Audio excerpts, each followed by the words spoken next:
Bismillahirrahmanirrahim. Assalamu alaikum student. My name is Gulsha and today we are discussing most important topic that is commonly known as a synaptic cleft and synapse. तो आज हम जो है वो third lecture जो है वो इस पे दिया है जो दे रहे हैं। जो सेकंड लेक्चर था वो हमने जो है वो रिफ्लेक्स एक्शन को भी डिस्कस कर लिया था और उसके बाद जो है resting membrane potential and action membrane potential को भी डिस्कस कर लिया था कल। तो आज हमने जो डिस्कस करना है जो थर्ड लेक्चर में उसको हम डिस्कस करेंगे। मोस्ट इंपॉर्टेंट टॉपिक है that is commonly entry point of view से उसको हम साइनेप्टिक कहते हैं, साइनेप्टिक ट्रांसमिशन। तो साइनेप्स क्या है कि impulse is transmitted from pre neuron to post synaptic neuron that is commonly known as a synaptic transmission. उसको हम साइनेप्स कहते हैं।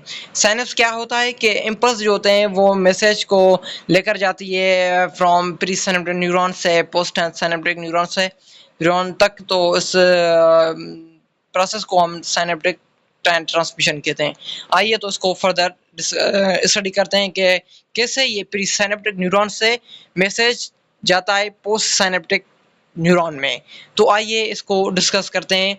There are two basis of type of synapse that is known as electrical synapse and chemical synapse. Okay, तो ये pre synaptic neuron and electrical synapse neuron. तो electrical synapse क्या होता है कि electrical synapse unlike chemical synapse, ये chemical synapse के बहुत डिफरेंट होता है। Electrical synapse unlike the chemical synapse there is direct physical connection, इसमें फिजिकल कनेक्शन होते हैं और उसके बाद between the pre synaptic neuron and post synaptic neuron. Okay, ये प्रोसेस ऐसे चलता है और इसमें से जो कनेक्शन होता है उस गैप जो होता है उसको हम गैप जंक्शन कहते हैं। Where the current ions to flow directly from one cell to another cell, that junction is known as a gap junction।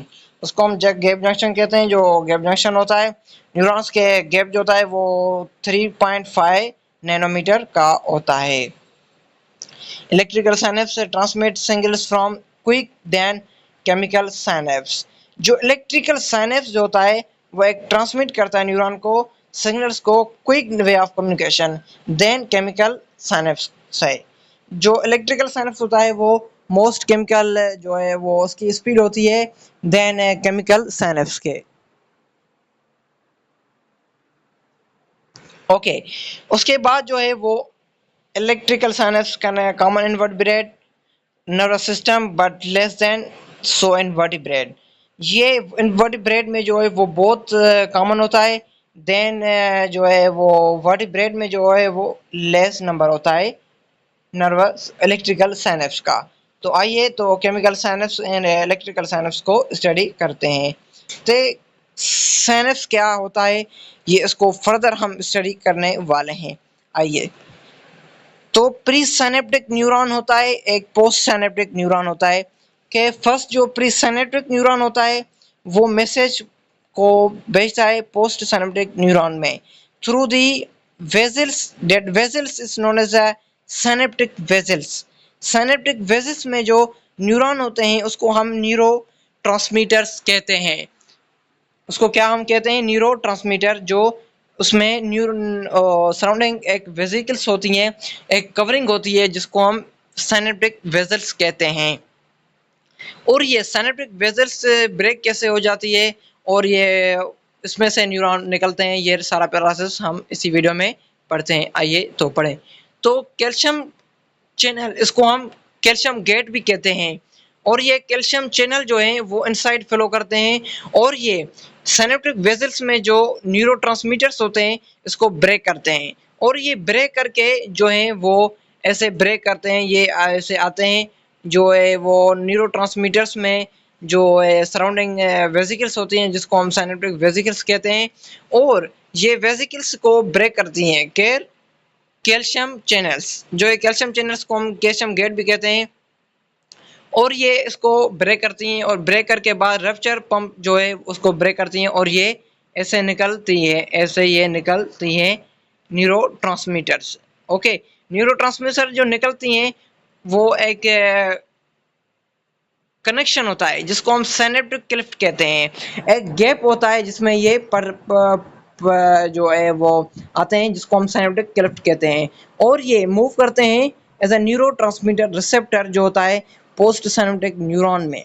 और ये पोस्ट सिनेप्टिक न्यूरॉन में जो जाते हैं through the receptor is commonly known as the neurotransmitter receptor. इसमें जो move करने के लिए एक रिसेप्टर चाहिए होते हैं, तो ये पोस्ट सिनेप्टिक न्यूरॉन में लेकर जाने के लिए यहाँ पर यहाँ पर एक साइनेप्स होता है। क्या साइनेप्स होता है जिसमें एक स्पेस होती है, जिस गैप होता है जिसको हम साइनेप्टिक क्लिफ्ट कहते हैं। और ये ऐसे न्यूरॉन जाता है प्री साइनेप्टिक न्यूरॉन से पोस्ट साइनेप्टिक न्यूरॉन में through the receptor is commonly known as a neurotransmitter receptor. Okay, तो ये मैसेज ऐसे न्यूरॉन में आते हैं, और ये फिर से ये न्यूरॉन पोस्ट न्यूरॉन से मैसेज निकलता है प्री साइनेप्टिक न्यूरॉन में, और ये मैसेज लेकर जाते हैं फिर से पोस्ट साइनेप्टिक न्यूरॉन में। तो ऐसे ये प्रोसेस चलता है। तो आपको ये समझ में आया होगा कि बहुत सिंपल सा टॉपिक था, एक सिनेप्स था। तो सिनेप्स से आपको बहुत अच्छी तरह से समझ में आया होगा। ओके, तो मैंने आपको ये जो है थर्ड लेक्चर था वो हमने सिनेप्स का तो स्टडी कर लिया। अगले वीडियो में जो है वो हम फोर्थ लेक्चर को जो अपलोड करेंगे, उसमें जो टॉपिक होगा वो हमारा होगा एक जो टॉपिक होगा वो टॉपिक जो है वो ब्रेन का होगा। तो ब्रेन के डिफरेंट पार्ट्स को स्टडी करेंगे। उसके बाद जो टॉपिक होगा हमारा सेकंड थर्ड जो टॉपिक लेक्चर जो होगा वो हमारे स्पाइनल कॉर्ड पे होगा।